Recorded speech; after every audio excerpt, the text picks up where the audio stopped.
चाणक्य नीति भाग 11। नंबर 1।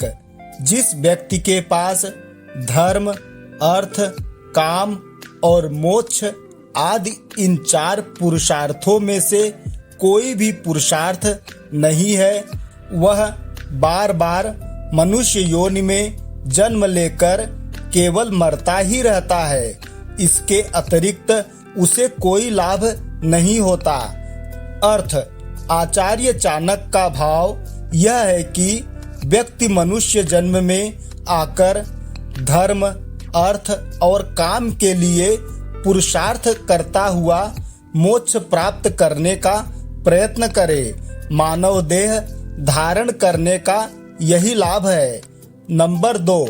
जहाँ मूर्खों की पूजा नहीं होती, जहाँ अन्न आदि काफी मात्रा में इकट्ठे रहते हैं, जहाँ पति पत्नी में किसी प्रकार की कलह, लड़ाई झगड़ा नहीं, ऐसे स्थान पर माता लक्ष्मी स्वयं आकर निवास करने लगती है।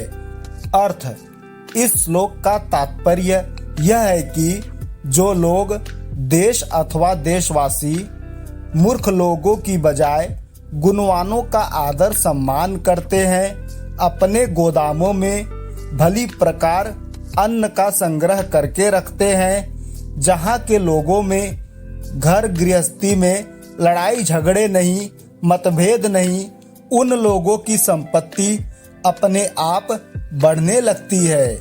यहाँ एक बात विशेष रूप से समझने की है कि माता लक्ष्मी को श्री भी कहते हैं, लेकिन इन दोनों में मूलतः अंतर है। आज जबकि प्रत्येक व्यक्ति माता लक्ष्मी का उपासक हो गया है और सोचता है कि समस्त सुख के साधन जुटाए जा सकते हैं, तो उसे इनमें फर्क समझना होगा। माता लक्ष्मी का एक नाम चंचला भी है। एक स्थान पर न रुकना इनका स्वभाव है। लेकिन श्री की बात आचार्य चाणक्य ने की है। वह बुद्ध की सखी है। बुद्ध की श्री के साथ गाढ़ी मित्रता है। ये दोनों एक दूसरे के बिना नहीं रह सकती। महर्षि व्यास ने श्री का महात्म्य भगवान के साथ जोड़कर किया है। उनका कहना है कि जहाँ श्री हैं वहाँ भगवान को उपस्थित जानो। इस श्लोक में जिन गुणों को बताया गया है, उनका होना भगवान की उपस्थिति का संकेत है। माता लक्ष्मी चंचला है, लेकिन श्री जिसके मन या घर में प्रविष्ट हो जाती हैं, उसे अपनी इच्छा से नहीं छोड़ती। श्री का अर्थ संतोष से भी किया जाता है। संतोष को सर्वश्रेष्ठ संपत्ति माना गया है।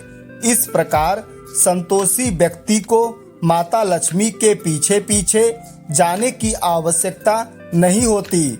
वह स्वयं उसके घर परिवार में आकर निवास करती हैं। नंबर 3।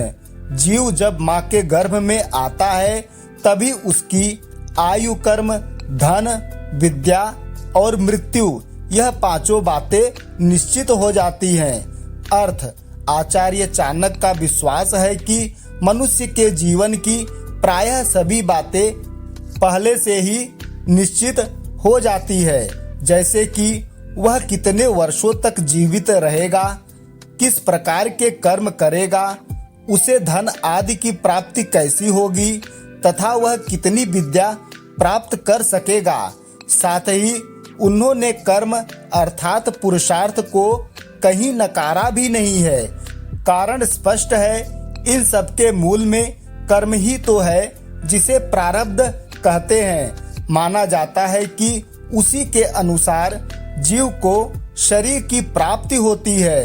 वह भी हमारे कर्मों का ही परिणाम है। शास्त्रों में कहा गया है कि व्यक्ति का प्रथम कर्तव्य कर्म करना है, अतः वह अपनी विद्या और बुद्धि के अनुरूप श्रेष्ठ कर्म करता रहे। देखने में आता है कि संकल्प पूर्वक किए गए कर्म से इन सब में भी परिवर्तन किया जा सकता है। नंबर 4। पुत्र, मित्र और बंधु बांधव साधु लोगों से विमुख हो जाते हैं, क्योंकि उन्हें ऐसे लोगों का आचरण मूर्खतापूर्ण लगता है। परंतु जो लोग साधुओं के अनुसार अपना जीवन बिताते हैं, उनका संग करते हैं, उनके अनुकूल आचरण करते हैं, उनके इस कार्य से जो पुण्य प्राप्त होता है, उससे सारा वंश परिवार कृत हो जाता है। नंबर 5, जैसे मछली अपने बच्चों को देखकर मादा कछुआ ध्यान से और मादा पक्षी स्पर्श से अपने बच्चों का लालन पालन करते हैं, उसी प्रकार सज्जनों की संगति भी दर्शन, ध्यान और स्पर्श द्वारा संसर्ग में आए व्यक्ति का पालन करती है। अर्थ: आचार्य ने इस श्लोक द्वारा सज्जनों के अत्यंत सूक्ष्म प्रभाव की ओर संकेत किया है। मान्यता है कि मछली अपनी दृष्टि से, मादा कछुआ ध्यान से तथा पक्षी स्पर्श से अपनी संतान का लालन पालन करते हैं। सज्जन भी दर्शन, ध्यान और स्पर्श से अपने आश्रितों को सुरक्षा प्रदान करते हैं और विकास में सहयोगी होते हैं। सज्जनों के दर्शन से आत्मबल में वृद्धि होती है और संकल्प दृढ़ होता है। यदि उसका ध्यान किया जाए और यदि उनके चरणों का स्पर्श कर उनका आशीर्वाद प्राप्त किया जाए तो सफलता, उन्नति और विकास सहज हो जाता है। धन्यवाद। फिर मिलेंगे ऐसे ही जानकारी के साथ अगले भाग में। जय श्री कृष्ण।